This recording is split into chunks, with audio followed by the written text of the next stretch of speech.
Še enkrat lep pozdrav vsem. Glede na to, da je bil film nekoliko daljši, in bi predlagal, da kar takoj začnemo pravzaprav s pogovorom. In naj bo to pogovor v samem začetku. Recimo, da imam jaz to čas, da začnem z vprašanjem, kdo je zdaj tukaj pošast v filmu. Toliko imate enih namigov, da mislim, da če se samo o tem pogovarjamo, bomo opravili pravzaprav svojo, rečemo temu, dolžnost izobraževalno. Barbara, kar. Kdo bo začel? Ja, seveda. Hvala. Petra Guček-Tomšič z Osnovne šole Keta in Murna, specialna pedagoginja. Mene je ganil že pred nekaj leti, to je zdaj samo moj komentar, no? Ampak ganil me to, ko sem zvedla statistiko spolnih zlorab med otroki, torej vsak 4., 5. otrok zlorabljen, me je presunil, ker delam na šoli več kot 500 otroki. Koliko je pol od tega, to ne, pa ne vemo za to. Hvala. Se pravi, prvi namig je, da gre za pritisk zaradi spolne usmerjenosti. Katerekoli druge zlorabe konec koncev. In kakšne ukrepanje v zvezi s tem. Ja. Še kakšen drug odgovor?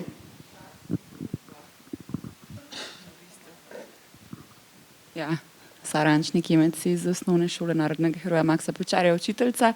Jaz mislim na splošno družbo, tako kot tista stara stvar, ki smo poslušali, ne vem, kdaj se da prispodobo osla, pa mame, pa sina, pa očeta in nikokar ni prav, kdorkoli, ali je nekdo na oslu, ali ni nikogar na oslu. Skratka, meni se zdi, da tukaj bi vsakrat nekako bil nek tak član družbe, pa se potem zapira vase, ki misli, da ni dovolj dober.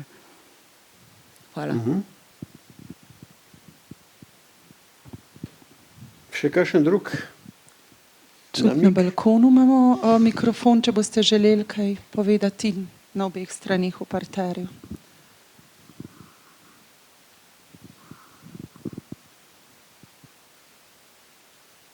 Ja, zdaj...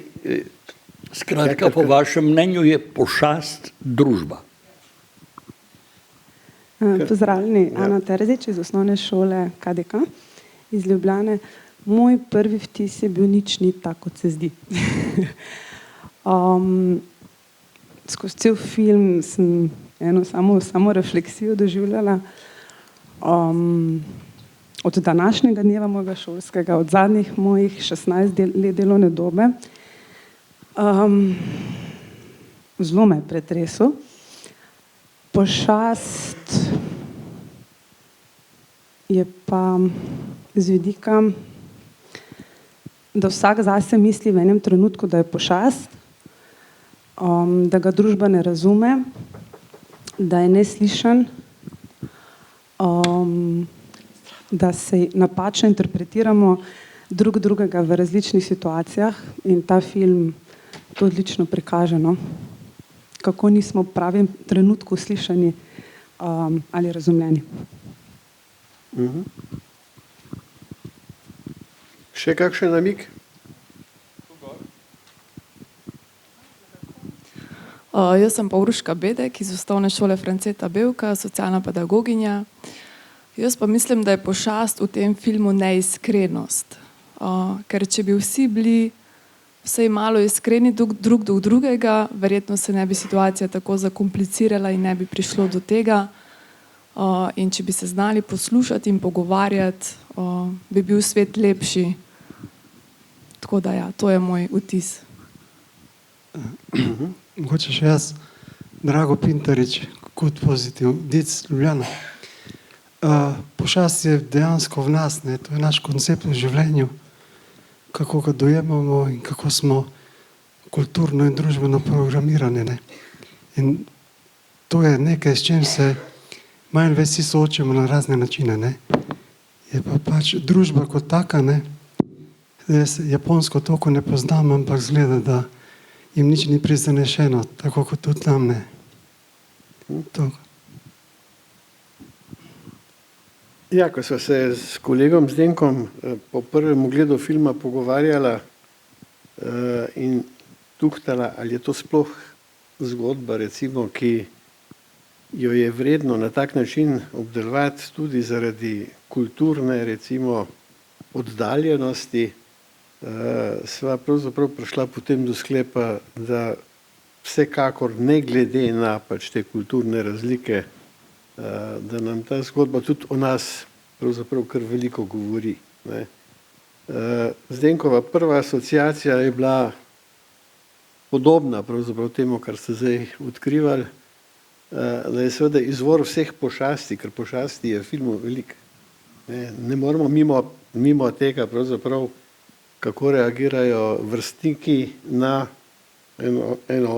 eno tako prijateljsko vez, kako reagirajo učitelji, vodstvo šole, recimo na pravzaprav obupanega starša, ki bi rad nekaj rešil in tako dalje in tako dalje. Ne nazadnje, kako reagirajo mediji, ko zavohajo pač neko senzacijo, ne. Ampak vse te pošasti imajo pravzaprav nek izvor, mogoče Zdenko ti malo to svojo idejo bolj zaokrožiš.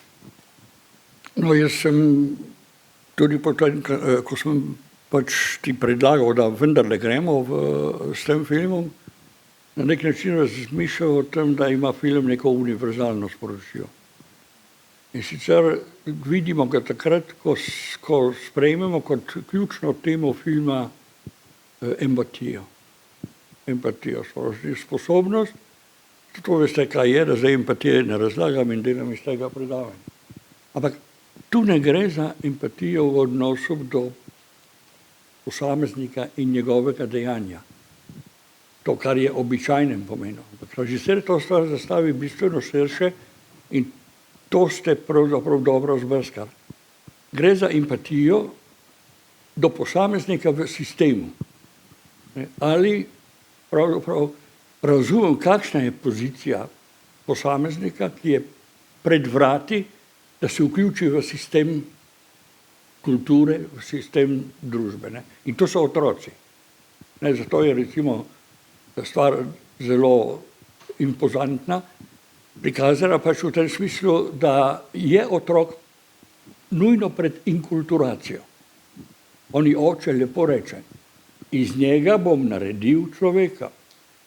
Seveda, oče ve, kakšnega človeka. Ne, to je zdaj problem. Ne. Tisto, kar je problem empatije, je v tem, ali dovolimo inkulturaciji, da do nje pride v nekem smislu z samosocializacijo. Pravi, da je v njej otrok subjekt na nek način.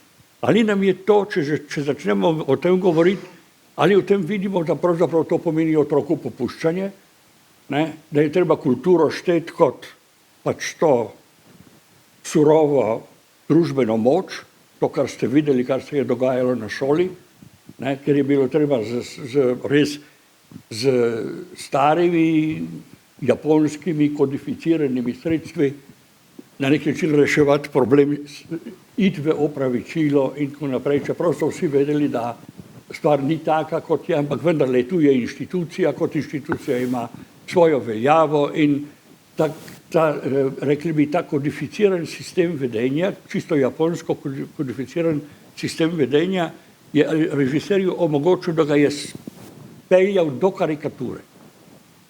Mogoče je za nas, ko gledamo ta film, kako opravičilo, pa rečemo, sej to je japonska kultura. Ne, vse kaj takega pravzaprav pri nas ni. Ne? Pri nas se znamo pogovoriti in tako naprej, kar je seveda alternativa v tem procesu. Ampak mi smo trenutno izpostavljeni recimo nekemu procesu, ali pa nekim informacijam, da uporabim ta primer. Spomnite se, mislim na to, kaj je s tem, kako naj se migranti učijo slovenščine in kako naj se recimo pripadniki nekdanjih jugoslovanskih narodov učijo svojega maternega jezika ali pa še kdo. Ne. Opozarjam samo na to, ne. To je v bistvu ista stvar. Ne. Vključitev posameznika v neko skupnost razumemo kot princip asimilacije, ne kot princip integracije. Ni nam torej do tega, da se vključim v neko skupnost, v neko kulturo in v njej živim tudi z neko svojo poanto, z nekim svojim razumevanjem sveta, ne, ampak moram se asimilirati. Ne. To je tisto, kar v svetovnem merilu sodobne kulture hočejo. To pomeni, ni nobene empatije do posameznika. In to ste videli, recimo, tiste vrsta primerov je takih, ne, mati tudi greši. Ja, ona sama prizna, da greši v tem in dela napake, ker se je otrok smili. Ampak tisto, v čemer greši, je ta šintoistično verovanje. Ne. Se spomnite torte, ne, se spomnite svečk. Ne. Kaj je pravzaprav to? Minato noče biti tak, kot je bil njegov oče, to izrecno pove. Tudi zato, ker je obiskoval tretje nadstropje, one stavbe, ki je gorela. In obiskoval je po japonskem običaju, da ima poročeni moški gejše, ki mu tudi svetuje, da uporabim zdaj ta izraz. Ne? Ampak Minato očeta ne mara, mora ga častiti, mora ga prositi za pomoč. To je stvar japonske kulture, stvar šintoizma. Kajte njegova duša je prešla nek rob in tam je ostala za večno in bdi nad srečo živih. Ta obremenjenost z temi kulturnimi vzorci je po mojem mnenju izpeljana do skrajnosti v zadnjem prizoru, ne? Če se spomnite. Ne? Ja, da mogoče še tu mal dodam nekaj provokacij. Ne? Meni eden najbolj brutalno rečemo temu karikiranih prizorov je prvi prizor, ko se srečamo z ravnateljico šole. Ne? Kaj ona dela? Ne? Ona čisti zalepljene gumije. Ja. Zdaj, če to povežemo z Lenkovo prvo tezo, ne, pač, da je bistvo vzgoje v inkulturaciji, se pravi, da je kultura pravzaprav nek čisti konstrukt, ne, ki se mu moramo brezpogojno podrediti, ne, potem moramo dodati še nekaj. Ne. Institucije, ki skrbijo za inkulturacijo, morajo ostati absolutno čiste, neomadeževane. Ja. Ne, in vse bomo naredili za to, pravzaprav, da bomo potlačili vsako možen zdrs, recimo v komunikaciji, v razumevanju, zato pravzaprav, da ta ideal, ne, kulture visok pravzaprav se lahko še naprej izvaja. Ne. Se pravi šola, družina, ja. In to so institucije, ki so svetnice kulture. Ne, one so zato tu. Tudi naša šola je zato tu, da je svetnica kulture. Zdaj, ali lahko postavite kako paralelo, kakšno funkcijo pravzaprav v šoli opravljamo, tudi jaz sem bil učitelj, tudi elementarni učitelj. Kakšno šolo opravljamo, recimo glede na to travmo, ki jo nosijo otroci s sabo, kot posamezniki, ki vstopajo v kulturo. A je tu dovolj obzira, pa nisem permisivc, ampak dovolj obzira, da posamezniki v kulturo res stopijo, kot mora. Kakšno hudo breme pa je recimo ta spekter kulture, ki danes pravzaprav sploh ni več živ, pa se mu mora posameznik podrejati. Kdo pa ve, ali reinkarnacija drži ali ne. Ampak to je zadnje njuno vprašanje. Ali sva reinkarnirana? Ne, to je zadnje. Ne, pravi, nisva, torej sva enaka, kot sva bila. Niso nama zamenjali možgan, imava človeške možgane. No, če smo zdaj zajadrali v tisto globalno temo, pojdimo malo še nazaj pravzaprav na mikroraven. Ne. Zdaj, v šoli se zgodi konflikt, ne, in takih konfliktov srečujemo dnevno veliko. Ne. In seveda vprašanje je pravzaprav, ja, ozadje konflikta nakazuje, da gre pravzaprav za to, čemur bi v šolniki rekel hudo kršitev šolskega reda, ne, se pravi za neko obliko nasilja. Ne. Zdaj, kako pravzaprav izvorno se lotimo reševanja pravzaprav takega konflikta? Ne, kaj nam govori pravzaprav ta filmska zgodba? Ne. Ima kdo kakšno idejo, je tu kakšna podobnost pravzaprav z nekim univerzalnim vzorcem, ki ga najdemo, ne glede na to, ali gre za slovensko šolo ali japonsko šolo ali neko drugo okolje.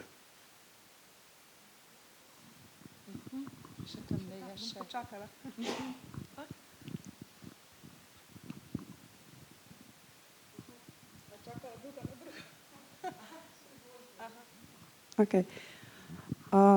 Prva misel se mi pojavi, da smo nagnjeni k pravilnjenju.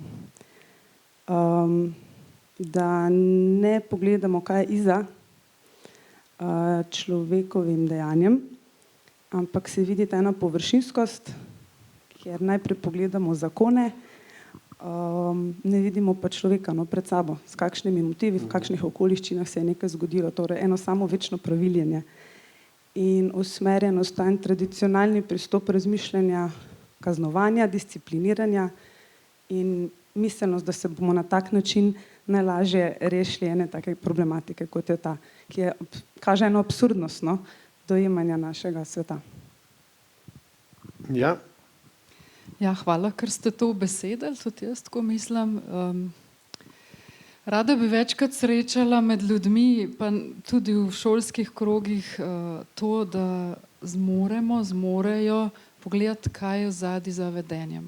Ne? Da ne gre se gledati samo, kaj je otrokovo vedenje in kako se narobe ali ne vem, kakorkoli ne obnaša v skladu s pravili, ker za težjimi vedenji je vedno nek vzrok.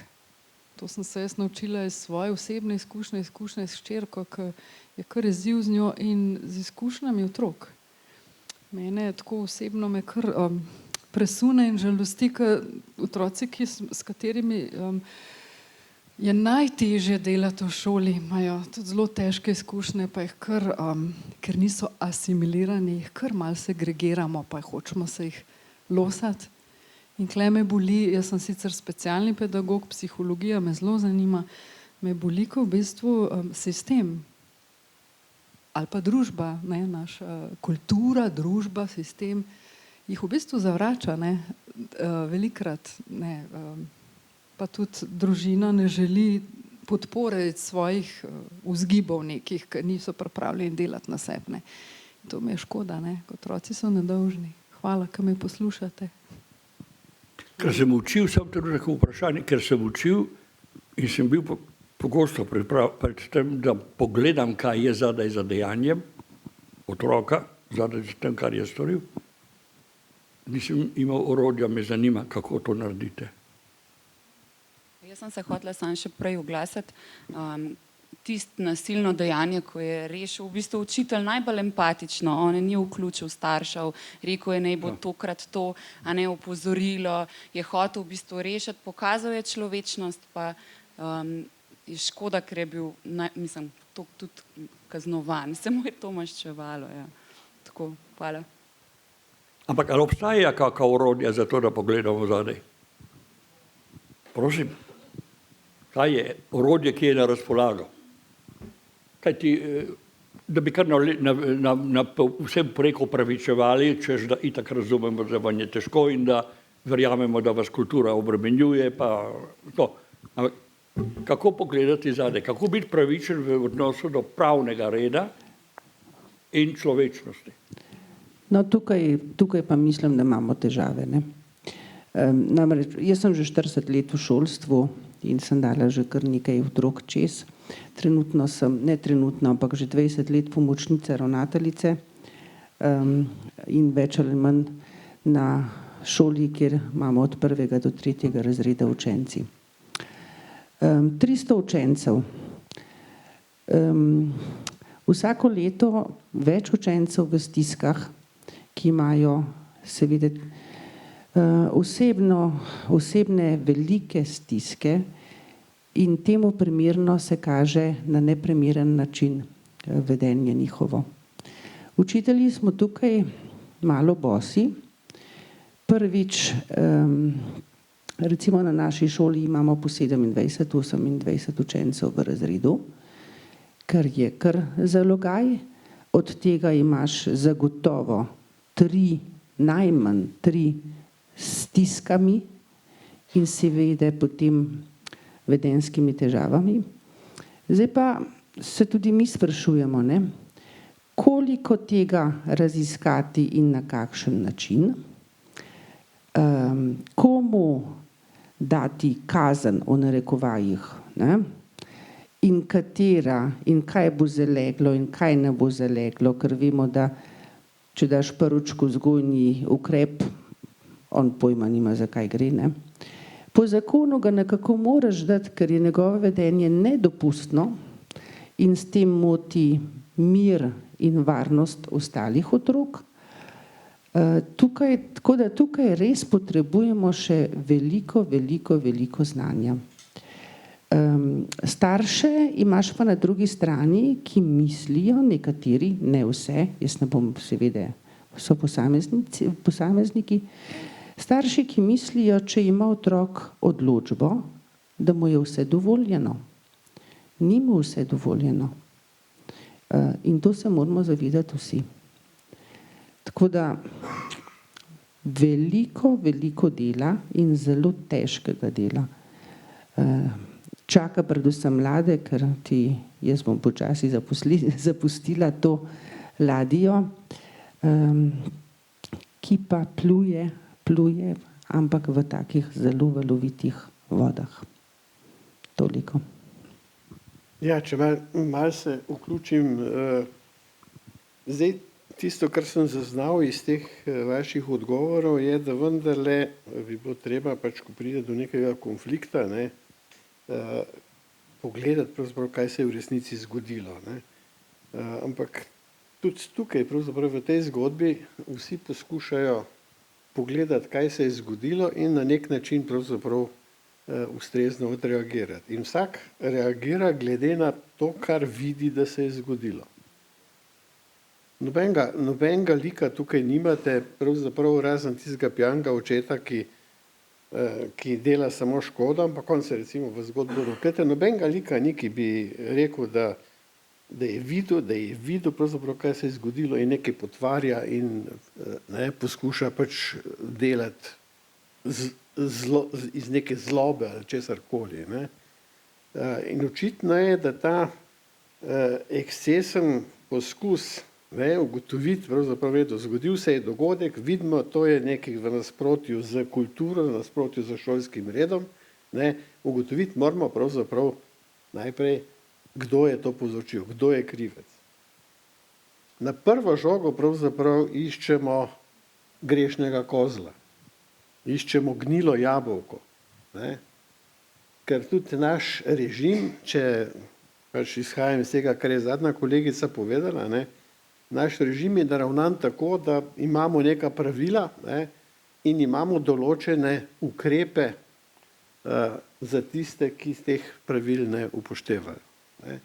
Se pravi, če imate vi pravzaprav kazuistični režim v ozadju šolske kulture, je normalno, da boste po kazuistični logiki morali neizpodbitno ugotoviti, kdo je krivec, grešni kozel, in vas pravzaprav sistem, cel širši kontekst ne zanima, ker ko se boste enkrat začeli poglabljati v ta širši kontekst, nimate več krivca in nimate več ukrepov, ker je logika tako narejena. Tako kot na sodišču. Če nimate nekoga, ki je subjektivno in objektivno odgovoren, postopka ne morete speljati do konca. Ampak očitno smo se navadili pravzaprav, da to logiko, ki je drugačna v sodni praksi, ni mogoče vzpostaviti, uporabljamo tudi v pedagoški praksi. In smo se zaleteli v nek zid, ki mislim, da ga Koreda zelo dobro pokaže. Tudi če potegnete not psihologijo in ne vem kaj še vse. Ekscesno ukvarjanje pravzaprav z grešnim kolcem, za krivcem, za tistim, ki je izvor konflikta, nas bo vedno zapeljalo pravzaprav v rašomonsko strukturo. Kakšen odziv? Ja, Jelena Vidmar, ampak glede na to, mi imamo tukaj, nimamo krivca, oziroma imamo zmotnega krivca. In jaz bi vaju vseeno prosila, mogoče rabim več časa, da potegnete neko asociacijo in paralelo med tem filmom in našo šolsko prakso. Zato, ker recimo jaz sem oseba, ki sem strašno trpela, ko sem gledala ta film, zaradi tega, ker je bilo vse tako zamegljeno. Jaz imam rada stvari, da so stvari transparentne in da se dajo skomunicirati. Zame je pošast, čeprav je mogoče v osnovi bila mišljena ta pošast tega učitelja, ki pravzaprav to ni bil, ampak zame je pošast ta neizrečenost, ta megla, ki se odvija čez cel film, da nihče ne ve, zakaj se pravzaprav gre. In tudi s tem se nekako ne morem strinjati, ker tem ljudem v šoli ni bilo do tega, da sploh odkrijejo, kaj se je zgodilo, ampak so njihova intenca je bila vse skupaj čim prej prestopiti in pozabiti.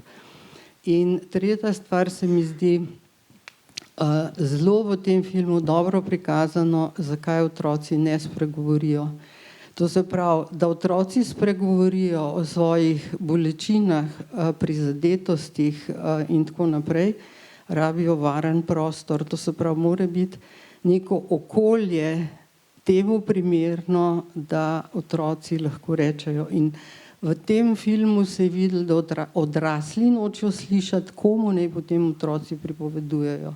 In potem se vidijo samo ekscesi, ne? To se pravi, tiste final akt. Hvala. Ja, preden se drug oglasi, mikrofon kar dajte naprej. Zdaj v nekem svetovalnem pogovoru pod narekovaji, ker iščemo krivca, ne boste zaradi intence odnosa nikoli dosegli varnega prostora, kjer se bo govorilo brez tančic in tako dalje. Nikoli. Ni variante.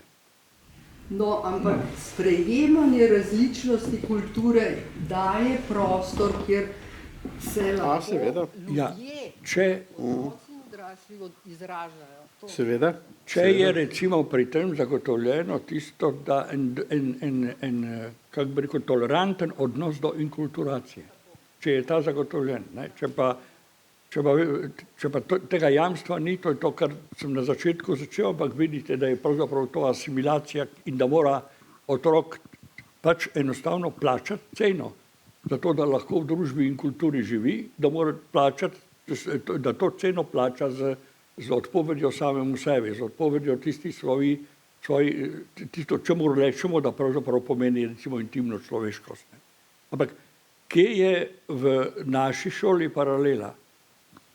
Ja, preprosta stvar, vsaj meni je recimo to, mogoče bo nenavadno to, kar bom zdaj pravzaprav razvil, ampak mi smo poskušali v zakonodaji leta 2006, da se vrnem nazaj, malce zmehčati to pravno logiko. Ne? S tem, ko smo v šoli uvedli vzgojni načrt. Ne se smejati, prosim. Ampak to je bilo tako. Ne? V vzgojnem načrtu so predvidene recimo alternativne kazni, zato da ni potrebno stalno reagirati v smislu kaznovanja in tako naprej. Predvidene so recimo različni postopki, ki so bolj ali manj pogovorljivi. Ne? Recimo predvidena je mediacija ali restitucija. In česa se v šoli najbolj poslužujete? Restitucija, pri čemer celo rečete, da sam izber, kaj boš naredil. Skratka, zamahnili ste tako z roko. Medijacija je pravzaprav v pravem pomenu besede, ker bi šlo za pogovor o tem, da se stvari razčistijo. Mislim, da smo mi v enem primeru dobili, recimo, ker mi dva se ukvarjava pri seminarjih študentov z različnimi zgodbami, ki jih iz šol prenesijo, kako se rešujejo konflikti. In tam je to razvidno. Pogovorov je vedno manj. In tisto, kar je v tem filmu manjkalo, je bila komunikacija je bila odsotna. Ampak to kultura preprečuje to komunikacijo. Njim je kultura preprečila, ne? Zaradi tega, ker so šolo postavili na branik kulture in zato so hoteli očuvati njeno tudi povsem lažno avtoriteto in eno tako strahospoštovanje je šola imela do javnosti. Zdaj, recimo, vi veste, da primere recimo konfliktov med domom in šolo, družino, starši in učitelji poznate bolje kot jaz. Ne, ampak mi se preprosto enostavno, kot da ne ukvarjamo s tem, da je treba te konflikte zmanjšati in iti v pogovore, iti v komunikacijo. Ne ukvarjamo se, ker enostavno rečemo, smo pač na različnih bregovih, ker imamo različne cilje. Ne. To v nekem smislu se je utrdilo v praksi. Tako da v tem smislu je film popolna paralela tega. Ne. Način ekskomunikacije je drugačen, pač ni priklanjanja in tako naprej. Če pa odstranite to obredje, boste pogosto prišli do istih stvari. Ja, zoprni starši na eni strani, ne, ki bodo vse naredili, da zaščitijo svojega otroka, ne, učitelji, ki pojma nimajo, kaj se dogaja, skratka, to navzkrižno obtoževanje, ki izključuje pravzaprav pravo komunikacijo. Ne. Kdo je želel? Ja. Ja. Mateja Tomšič-Dezarate, Center Janeza Levca, učiteljica šele 1 leto v centru, zato bi na kratko eno vprašanje oziroma mnenje. Tale mama v filmu je bila veliko časa precej pasivna, dokler se niso začele pojavljati neke težave. Tako sem jaz videla, tudi potem kasneje je odreagirala samo na tisto, kar je videla.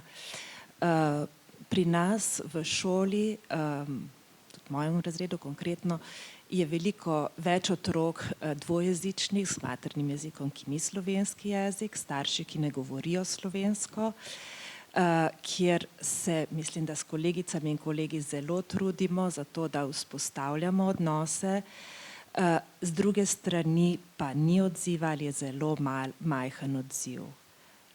Zdaj inkulturacija se strinjam, seveda, prej sem delala z odraslimi ljudmi z motnjo v duševnem razvoju, kaj pa nasprotna stran?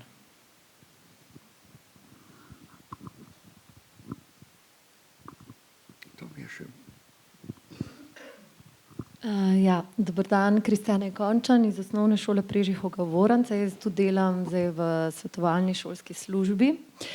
Jaz moram reči, da mi se zdaj kar trudimo, točno tako, kot ste lepo povedali, predvsem s pogovori, pa ne iskati krivca, ampak običajno se pravi, se z eno stranjo pogovorimo, potem drugo in potem pač nekako skušamo na ta način rešiti konflikt. Ne. Potem se še vključijo seveda pogovori, ne samo z učitelji običajno, ampak tudi starši. Kakorkoli. Potem sledijo tudi kakšne restitucije, recimo prej se poslužujemo restitucij, se pravi odvisno tudi od teže, ne, od kolikokrat je ponovljen prekršek, kakorkoli in seveda temu sledi tudi postopnost. Ampak kar mene bremeni, pa sem zelo usmerjena in naša šolska svetovalna služba na splošno, moram reči, da smo zelo usmerjeni v pogovore, nas pa zelo bremeni ta birokratizacija. Torej, jaz sem dolžna za vsak pogovor, ki ga naredim, sem dolžna narediti zapisnik. In kar mene pri vseh teh stvareh bremeni, je to, da moram pač to imeti. In te zapisnike, ker imam vsakodnevno razgovore, pogovore, sestanke in vse, delam, ne vem, po noči včasih, res, ne, da ne govorim pa o poročilih. Ampak to je tisto, kar je za moje pojme v moji službi največji minus ali pa nekaj, kar mi onemogoča marsikdaj ali pa drugim predvsem tudi morda, da bi več upravljali teh pogovorov, ne. Tako, pač sam za misel. Ja, to glede birokratizacije je tako, ne, res je, to imate prav, ne.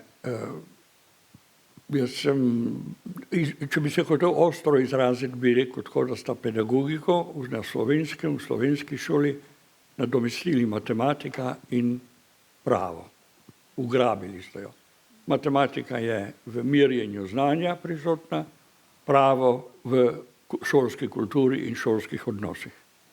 Zdaj, če gledate recimo posledice tega, pri zadnji raziskavi PISA, lansko leto so bili objavljeni podatki, potem boste videli, kako strahovite so posledice tega, ne, da naši 15-letniki izražajo najnižjo empatijo do šole med vrstniki v državah OECD-ja, ki so vključene v merjenje PISA.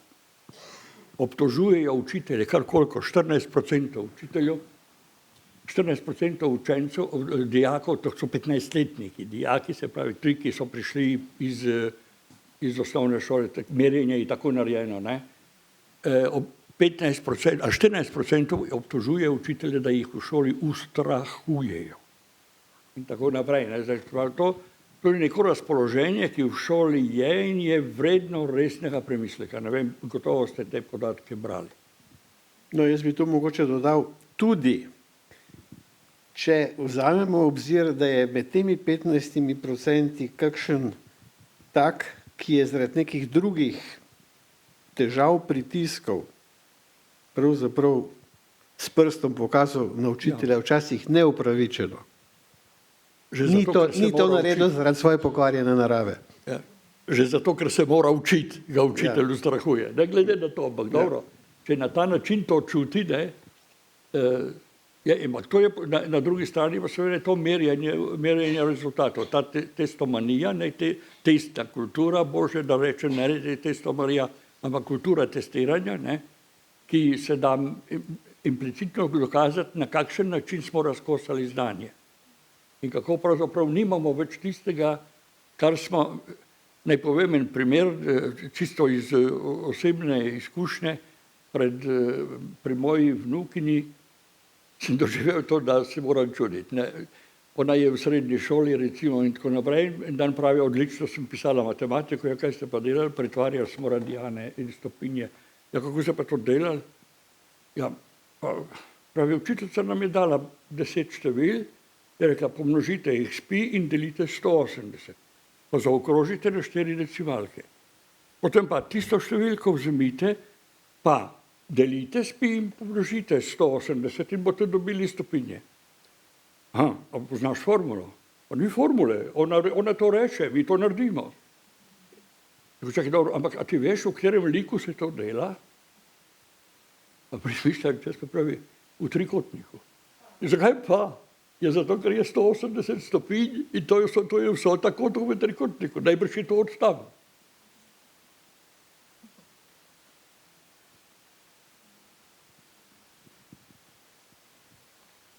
Jaz nekaj dodam. Predhodni odgovori so mi dali asociacijo na 2 besedi, brezkompromisnost pa nedopustnost.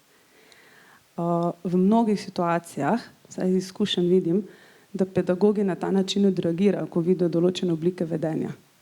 Zelo brezkompromisno se pristopa, to je nedopustno. V resnici pa se tisti trenutek očitno ne zavedamo, da imamo pred sabo razvijajočega malega človeka in mu ne dopustimo teh napak, skozi katere smo tudi sami šli. In ko ste omenili vzgojni načrt in te vse predpise, ki jih imamo, ugotavljamo, tisti, ki se dosti pogovarjamo, glede kazni in opominov, kaj smo pa mi pred tem naredili. Kaj smo naredili procesno, ali smo pomagali otroku, ali smo šli skozi pogovore, ali smo šli skozi različne oblike nekih socialnih pomoči in tega ne počnemo iz različnih razlogov, oziroma ne bom rekla, ne počnemo, eni ja, ampak nas ta režim, bom rekla, drži na kratko, eni se borimo proti temu, zdi pa se mi, da ko stopimo v razred, bi mogli najprej videti otroka, ne učenca, to pa zahteva eno visoko odnosno kompetenco in te nam manjka. Torej, da najprej ne mislimo, kaj ga moramo vse naučiti. Veliko krat sem recimo slišala od kakšnih kolegov, da mi nismo zato tu. da vzgajamo. In že ta mindset te popolnoma omeji, kaj je tvoje delo, kaj je tvoje poslanstvo.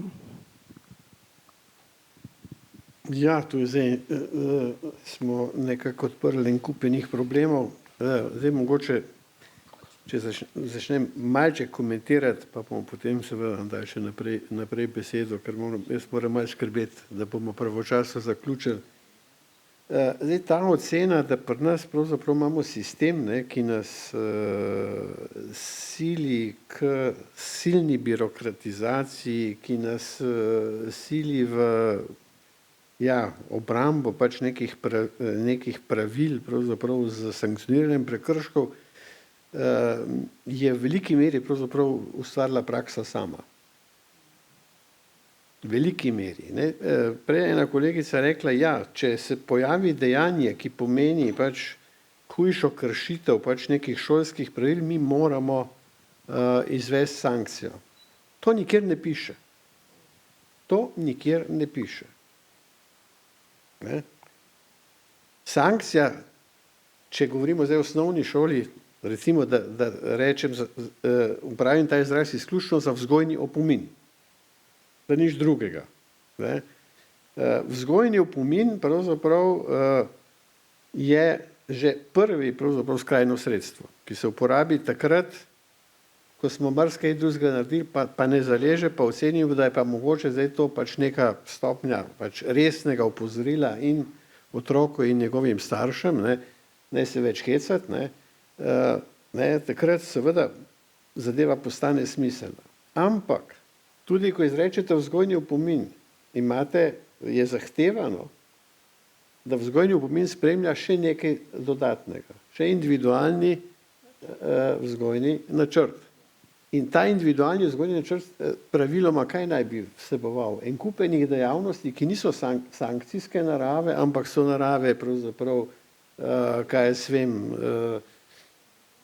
pogovarjanja o tem, pravzaprav v kakšnem kontekstu se nekaj naj ne bi dogajalo, tudi konec koncev dati priložnost tistemu, ki je pogosto moteč, da nekaj naredi za druge in si olajša vest in tako dalje in tako dalje in tako dalje. Birokracija nastopi šele takrat, ko ocenite, da boste morali pravzaprav poseči tudi po vzgojnem opominu. Do takrat birokracije ne rabite imeti.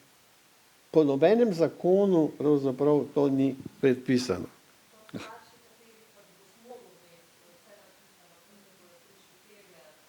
Kaj je bilo rečeno? Kdaj bojo prišli terjati?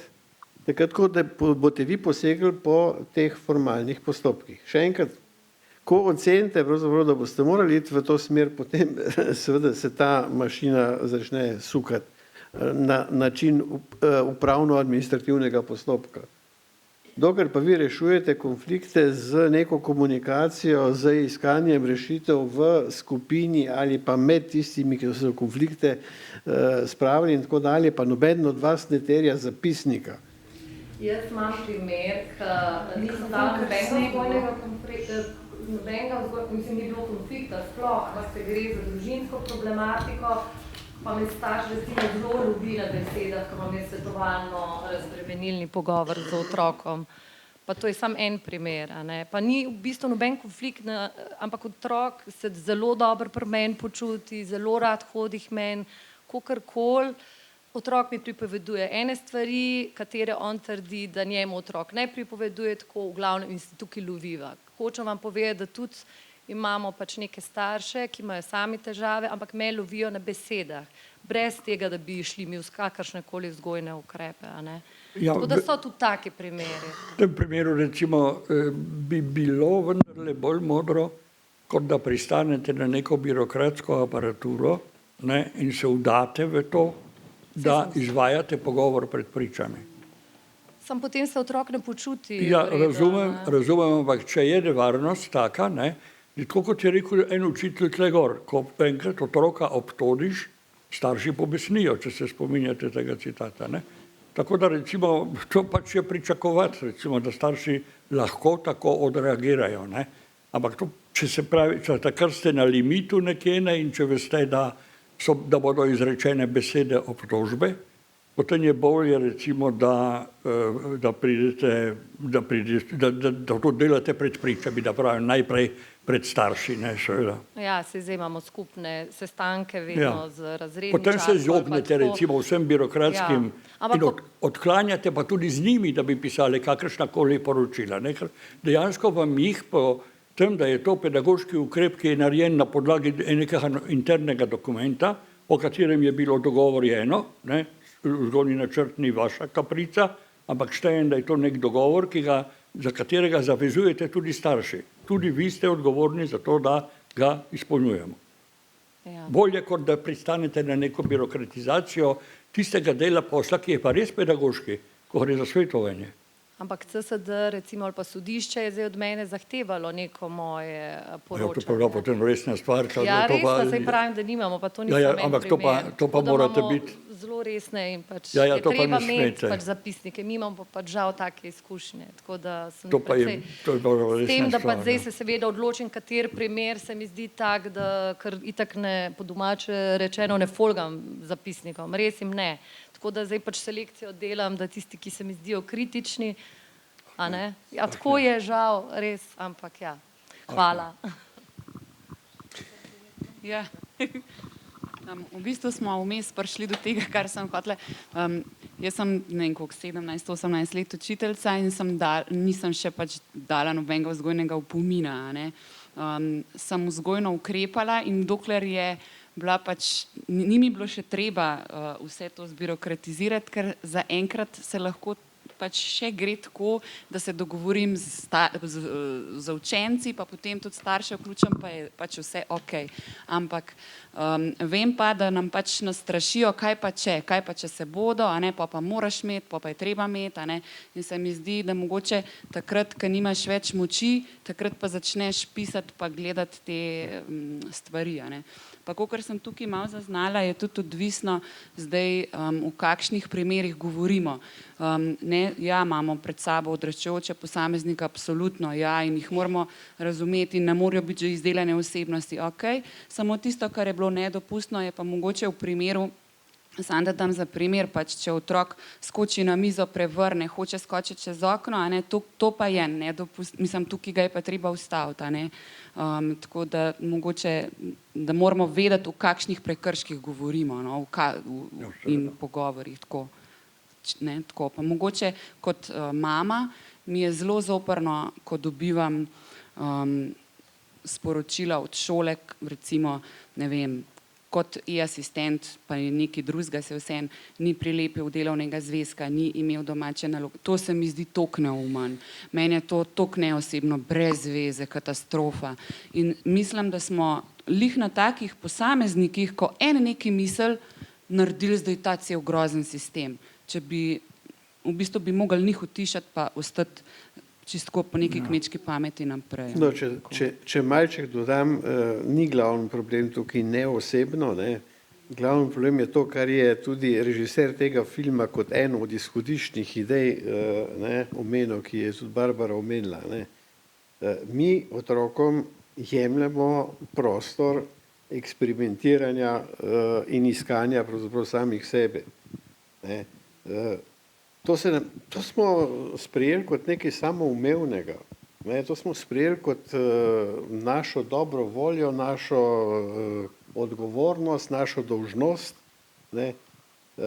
Ampak vse to je posledica pravzaprav tistega, s čimer smo danes začeli.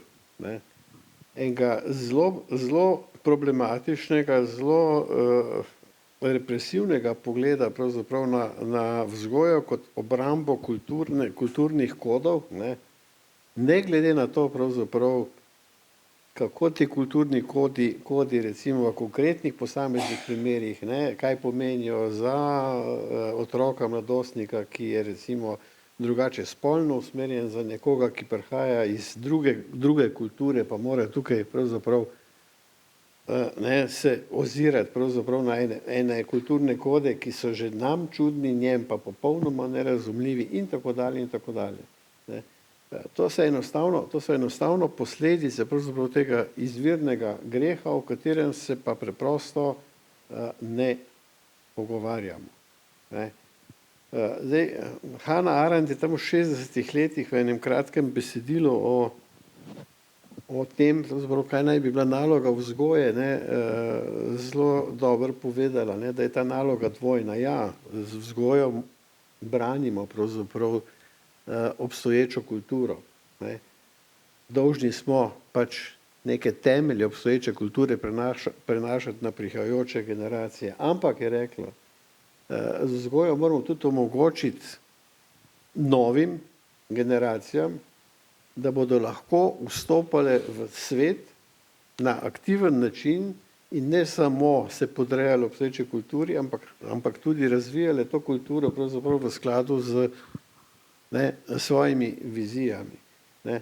Mi smo v pedagogiki kupili v zadnjih letih samo ta prvi del, ne, ker smo se strašno strinjali z idejo, da je glavni problem pri nas preveč permisivna situacija, ne, da je treba pač konje, ne, dati na uzde, da je treba otrokom vendarle pokazati, da je učenje trdo delo, ne, in Bog ne stvar, da v njem uživajo, ker potem seveda to ni ta pravo. Ne. Žal je to prevladujoč obrazec. Kolega, ki tam ne sedi v publiki, ne, vsako leto svoje študente vpraša, ne, da licitirajo, kaj se jim zdi bolj pogumno recimo za vzgojo, ali permisivna ali represivna vzgoja. In v zadnjih generacijah sistematično je večinsko mnenje, da je bolj pogumna permisivna vzgoja. To so bodoči pedagoški delavci, res za ne vem, katerem letniku študija, ampak vendarle. Ne, osebe, ki so zbrale to področje zaradi tega, ker jih zanima in verjetno pač so nekako posrkale neko prevladujoče mnenje, ki ga delijo konec koncev tudi pedagoške stroke. A lahko mogoče jaz? Ja. Jaz vidim to vse skupaj večplastno. Prvič je zakonodaja, ki nas drži, drugič upam, še vedno imam upanje, da se tale prenova šolskih programov, ki pride do naslednje stopnje, da ne bo toliko enih balasta. Tretje je, ja, upanje umre zadnje, pač 50 bom, imam še ne 30 let. Pol je pa to, ne, naša družba, ki je zelo diskriminatorna do tujcev, ne, jaz pač poznam veliko tujcev, je že ta model, ne, kako že konec koncev, ko so prihajali Bosanci pa Čefurih nam, ne, smo jih mi tako malo, ne. Tretje je, ja, pravila morajo biti v družbi, ker če ne obstaja, ne, tisto zdravo jedro. Jaz vidim kle, pa še kaj drugega. Jaz vidim kle za sebe, jaz sem sicer specialni pedagog, zanimala me je psihologija že dolga leta. Jaz vidim za mene, pa mogoče še za koga, to je pa pač čisto vaše, kakor se boste vi odločali, ampak za mene je rešitev, da se opolnomočim z znanjem in veščinami na področju motenj osebnosti, na področju strategij dela s tem, s tem si dobim tudi eno kako bi rekla, ne moč v smislu represije, ampak eno notranje znanje, vedenje in pogum. Pa, kako bi še rekla temu, toliko misli sem imela, ko ste se drugi vmes oglašali, da je bilo še 1 uro. Bom probala strniti, no. Naša generacija, torej jaz sem 74 rojena. Mi smo otroci ali pa generacija za nami permisivna je vzgoja, ne. In zdaj se učijo teli, ki prihajajo v šolo, torej starši teh otrok, ki zdaj prihajajo v šolo, so še potomci permisivne vzgoje, ne. In kle škrta, gotov. Učitelji pa se, jaz pregovarjam učiteljem, pa osebno odločitev, ne. Opolnomočite se znanje. Jaz se ne opolnomočim zgolj znanje specialne pedagogike ali pa matematike, slovenščine, zgodovine in tako naprej, ampak z drugimi vedenji, da znaš pogledati vzad, postaviti mejo in pomagati. Tudi, mislim, bom rekla, otrokom, ki so težavni, pa po svoje nedolžni. Čak pa še nekaj sem hotela reči, zdaj pa ne veš kaj, se vem, ja, hodite že pred meni, ja. No, v glavnem, ja. Opolnomočite se. Še kakšen hiter odziv, ker bomo počasi morali zaključiti.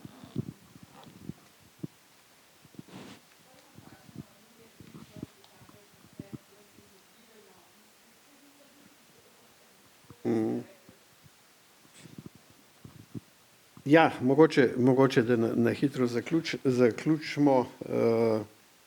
Zdaj, ta osnovna, pravzaprav, osnovni zaplet, ki ga portretira film Pošast, pravzaprav bi lahko rekli, da je en dokaj običajen za šolsko okolje, ne glede na to, ali je to japonsko ali slovensko ali kjerokoli drugo, portretira eno zelo običajno situacijo, ko se zaradi takih ali drugačnih pač frustracij zgodijo pač neki vedenjski izpadi, ki dejansko vsebujejo neke elemente agresije, lahko rečete tudi nasilja, ne? In takoj zastrižemo seveda z ušesi, upravičeno, ne, da pravzaprav je tukaj treba nekaj resno narediti. Ne. Jaz sem že prej nekako poskušal pokazati, da ta ekscesna usmerjenost v iskanje vzrokov, ne, se pravi krivca, grešnega kozla, praviloma spregleda dejstvo, da se nasilje vedno odvija v nekem konkretnem družbenem in kulturnem prostoru, ne, in da je pogosto spodbujeno pravzaprav z napetostmi, ki jih ta prostor ustvarja.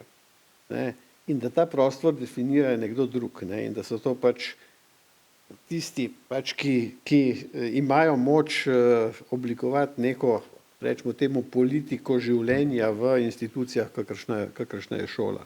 Ne. Philip Zimbardo, eden najbolj slavnih socialnih psihologov, recimo druge polovice 20. stoletja, je strnil svoje številne raziskave in tudi raziskave drugih z enim delom, ki se imenuje Luciferjev efekt, ne, in je pravzaprav postavil temelje tako imenovane sistemskega pogleda na pravzaprav nasilje. Ne. Zgodba je zelo preprosta. Ne. Namesto, da se ukvarjamo z iskanjem grešnih kozlov, ne, se ukvarjamo z iskanjem razloga v zgrešenih politikah in kulturi, znotraj katere prebivamo. In da danes prebivamo pravzaprav v grozljivi kulturi, ker se mladi srečujejo na eni strani z brezperspektivnostjo svojega življenja, če pogledamo recimo na okoljsko katastrofo, ne, se srečujejo pravzaprav z resno grožnjo svetovne vojne, dnevno, ne, in v takem pravzaprav stisnjenem kulturnem okolju pričakovati, da bodo svoje razvojne vprašanje in tako dalje reševali na en tak eleganten, civiliziran, kulturen način, je preprosto nekaj neumnega. Ne. Zdaj, če bomo vztrajali pravzaprav na tem, da moramo čim bolj zategniti zanke v smislu kulture, nadzora, ne, in pa braniti pravzaprav tiste temeljna vedenjska pravila, ne, jaz ne verjamem, da je tukaj kakšna velika perspektiva. Ne. Zdaj, druga pot seveda je odpreti komunikacijo, kritično komunikacijo. O tem, kje živimo, v kakšnem svetu živimo, ne, kako to občutimo, kako rešujemo stiske in tako dalje. Ne.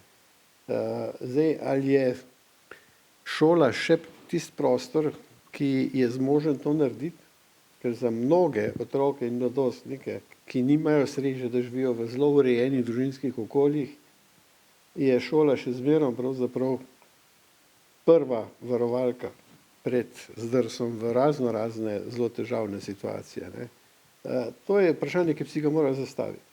Ne. Ampak glede na to, kako se pedagoške razprave pri nas odvijajo takrat, ko smo sredi kakšnih reform, ne, moram žal reči, da nisem ravno pesimist, ravno optimist, da bi od odločevalcev na ravni recimo državne prosvetne politike pričakoval kakšne velike premike stran od recimo tega, kar imamo danes v šolah. Ne. Verjamem pa, da se dajo delati. Na mikroravni še vedno je ogromno manevrskega prostora, ne, ki ga velja izkoristiti za boljšo komunikacijo, bolj odprte razprave, več svobode otrokom, več zaupanja v to, da bodo s tem nekaj sami naredili. Ne. In jaz sem prepričan pravzaprav, da je to bolj prava pot kot tista, pravzaprav, po kateri zdaj hodimo. Ne. Zdaj seveda, napetosti se bodo vedno dogajale, tudi v relaciji do uporabnikov, do staršev, vedno znova. Ne. Sam sem kar kaj eksperimentiral recimo tudi v praksi in tudi že doživel recimo inšpekcijski nadzor, ne, da so se starši pritožili, da smo hodili malo preveč po robu pri določenih temah, ampak če veste, kaj delate, če imate pravzaprav eno solidno pravzaprav ozadje pri vseh teh aktivnostih, če ste v komunikaciji z večino staršev, da so seznanjeni z drugačnimi pristopi, ki jih uveljavljate, verjemite, da tudi če bo inšpekcija prišla, vam ne bo nič naredila. Ne. Nič se vam ne bo hudega zgodilo. Ja, da pač živimo v času in prostoru, kjer se bomo morali srečati tudi z zoprnimi konfliktnimi osebami, to je pa pač v naravi našega poklica. Taka smo zbrali, ne, in ni za pričakovati, da lahko tem prekidemo. Neko, še ti kakšno? Ja, to Stanuk se svojega spomni in trpi brez miru, to že gotovo velja. Zdaj je tako, da mogoče eno stvar smo pomeni nečesa spregledali, pa vsaj dva poudarka bi samo dodal. Na konec tega filma me je spomnil nisem se mogel ubraniti asociacije na Woodstock. Ta sloviti koncert, festival 69. leta, kjer je pravzaprav nastala ta kontrakultura, kot rečemo, ki je pač obeležila ta čas in ona je tu. Mladi gojijo svojo kulturo. In zdaj vprašanje je, na kakšen način mi to integriramo v naš šolski prostor. To je gotovo, da eno od težjih vprašanj tudi za našo stroko in mislim, da absolutno ni rešeno. Drugo, kar je mogoče še težje, ja, kritična komunikacija. Jaz uporabljam raje izraz simetrična komunikacija. Najbrž je to tisto, kar je mogoče za pedagoški poklic recimo največji problem. Ne? Kako pravzaprav ohraniti svojo avtoriteto, ohraniti hierarhijo prostora, ne? Ki jo ne moreš zbrisati, ker vzgojni prostor, izobraževalni prostor je hierarhičen po svoji naravi. Kako pravzaprav jo ohraniti, vendar na ravni dejavnosti razvijati nekaj, čemur rečem simetrična komunikacija. Vsako stvarjo želim, da ustvariti vtis, vsaj videz, če že ne morem tega narediti resno, vsaj videz, da se lahko pogovarjam z otrokom kot z nekom, ki je meni enak in za katerega spoštujem njegova stališča, njegove poglede, njegova opažanja in tako naprej. Sprejemam skratka tisto. To je mogoče zveni kot neka nova oblika permisivnosti, pa ni nič dolžna principu permisivnosti. Simetrična komunikacija nič ni dolžna principu permisivnosti. Te dve stvari skratka respektirati, da nastaja kultura mladih, da ima ta rod svojo kulturo in da enostavno vsega, kar mu ponuja stara kultura, ne more sprejeti. Ne? In drugo, recimo, da je pač edino orodje, ki ga učitelj ima konec konca komunikacija. Je to ena najtežjih stvari, ki se jih recimo izproval v svojem življenju, ampak kaj je pravzaprav dobro, če ni težko na tem svetu. Ja, hvala za sodelovanje in upam, da se že kdaj vidimo.